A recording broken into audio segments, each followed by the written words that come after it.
Hello and welcome students. How are you? I hope you are well. Today I am going to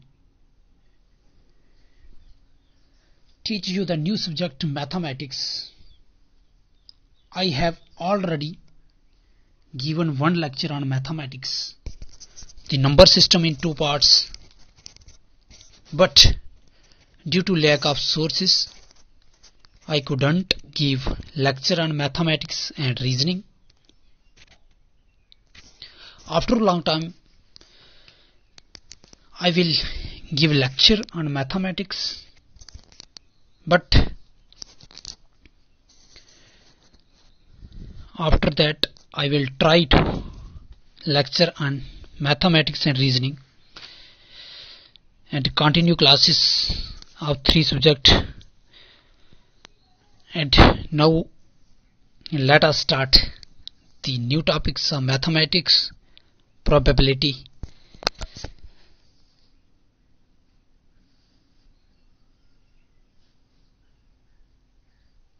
तो आज हम mathematics का एक नया टॉपिक आपको पढ़ाएंगे जो प्रोबेबिलिटी है। ठीक है, ये आपकी 8th, 9th और 10th मैथमेटिक्स में है। तो ये टॉपिक आपके लिए बहुत ही इंपॉर्टेंट टॉपिक है, आपने इसको ध्यान से सुनना है। प्रोबेबिलिटी आपने ऐसे ही सुना होगा कि अगर किसी के चांस कितने हैं, किसकी प्रोबेबिलिटी कितनी है। ठीक है, इसका एप्लीकेशन, इसका यूज कहाँ होता है?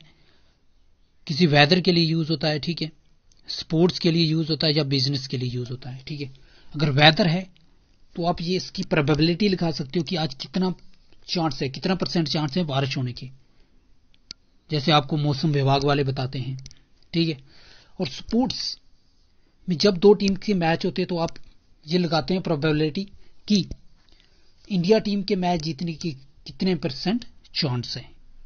तो इसलिए ये स्पोर्ट्स में भी यूज होता है या बिजनेस में भी यूज होता है। अगर कोई एक इंसान, व्यक्ति बिजनेस करता है तो या उस बिजनेस में वह डूब सकता है या वह तैर सकता है, या उसमें फायदा होता है या लॉस होता है। तो इसलिए वहां पे भी प्रोबेबिलिटी का यूज होता है। तो प्रोबेबिलिटी का मतलब ये होता है पॉसिबिलिटी या चांस, कितनी मुमकिन है। ठीक है, चांस कितने हैं उस चीज के।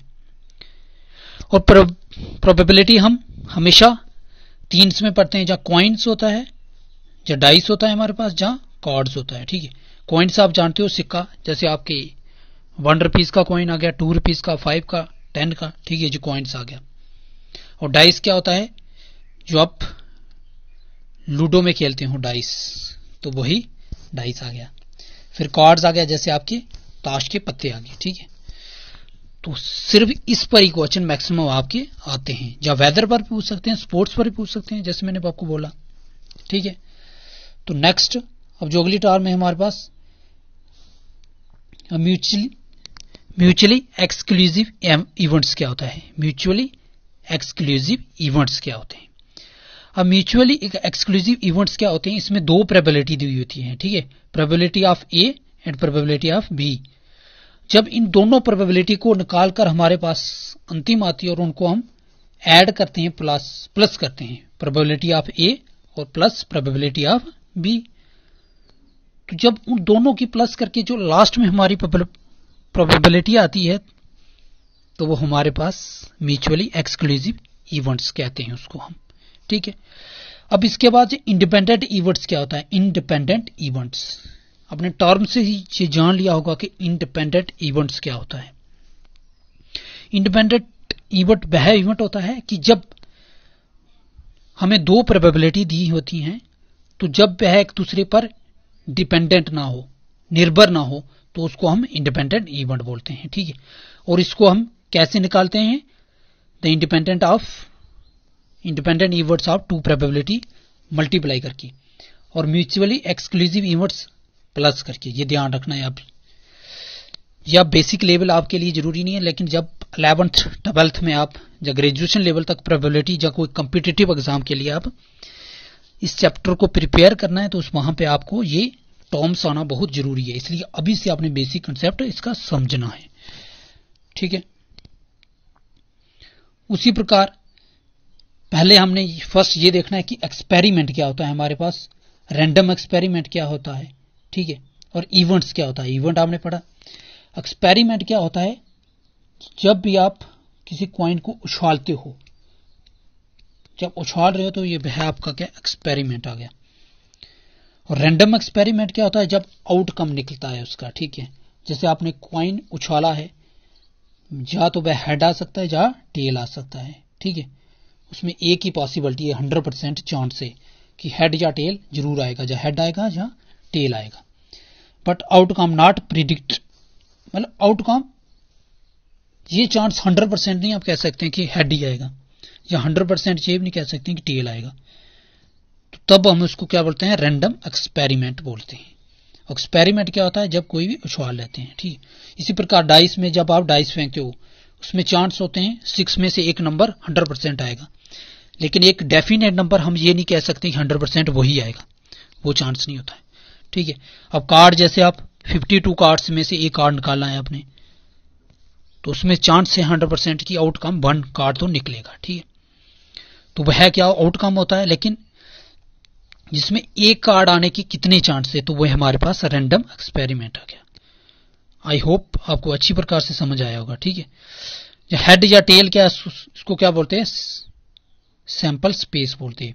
सैंपल स्पेस क्या होता है, जैसे कॉइन्स में क्या होता है, या तो हेड होगा या तो टेल होगा, ठीक है। इसी प्रकार हमारे पास डाइस में क्या होगा, सैंपल डाइस का होगा 1 2 3 4 5 और 6, इसके ये सैंपल स्पेस आ गए, ठीक है। तो ये होता है सैंपल स्पेस। उसके बाद क्या क्या श्योर इवेंट्स क्या होते हैं। श्योर इवेंट्स होते हैं the probability of sure event is equal to 1 के बराबर होती है, जैसे 100% चांस। जैसे मैंने आपको बताया कि आप कोई भी टास्क कर रहे हो, ठीक है, और टॉस आपने किया, कॉइन उछाला, उसमें क्या आएगा, या तो हेड आएगा या तो टेल आएगा। इनमें से एक, ये चांस है हमारे पास कि 100% चांस है कि एक जरूर हमारे पास आएगा, तो इसको बोलते हैं शेयर इवेंट। इम्पॉसिबल इवेंट्स क्या होते हैं, जिसके चांस क्या हो, 0% हो, तो उसको हम इम्पॉसिबल इवेंट्स बोलते हैं, ठीक है। जैसे जिसके चांस 100% हो उसको श्योर इवेंट्स, और जिसके चांस 0% हो उसको इम्पॉसिबल इवेंट्स बोलते हैं, जो पॉसिबल इवेंट्स, ठीक है। उसी प्रकार हम नेक्स्ट टर्म्स आ गई, हमने जैसे म्यूचुअली एक्सक्लूसिव इवेंट्स पढ़ा, तो इसका भी जहां पे दिया है क्या, जो बात can not occurs eight same time, जैसे मैंने आपको पहले बताया। अब जब हम कॉइन्स उछाल रहे थे, तो ये चांस थोड़ी होता है उसमें दोनों इकट्ठे आएंगे, हेड और टेल इकट्ठे नहीं आ सकते हैं। अगर कोई भी है मैच चल रहा है, तो उसमें एक ही टीम या जीत सकती है या हार सकती है, लेकिन एक टीम के साथ जीत हार दोनों नहीं हो सकती है, ठीक है।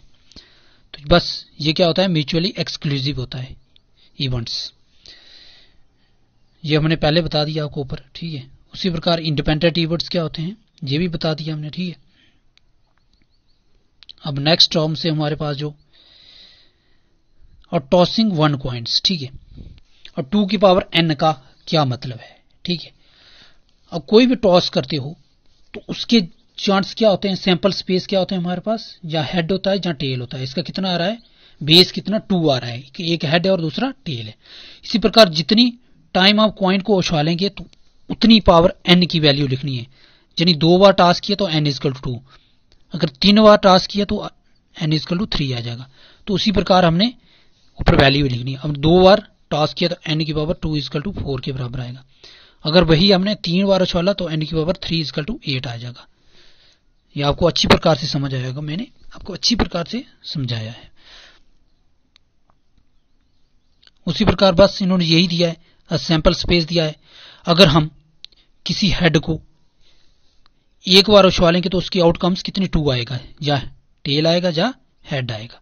लेकिन अगर किसी कॉइन्स को हमने 2 बार उछाला है, 2 बार उछाला है, तो उसके कितने चांस आएंगे, 4 आएंगे। कितने, 4 आएंगे। कैसे आएंगे 4, या तो वह टेल आएगा, टेल आ सकता है, या हेड टेल आ सकता है, या हेड हेड आ सकता है, या टेल हेड आ सकता है। इसके इतने 4 चांस आ गए। इस तरह से, और 3 उछालोगे तो 8 आएगा, ठीक है।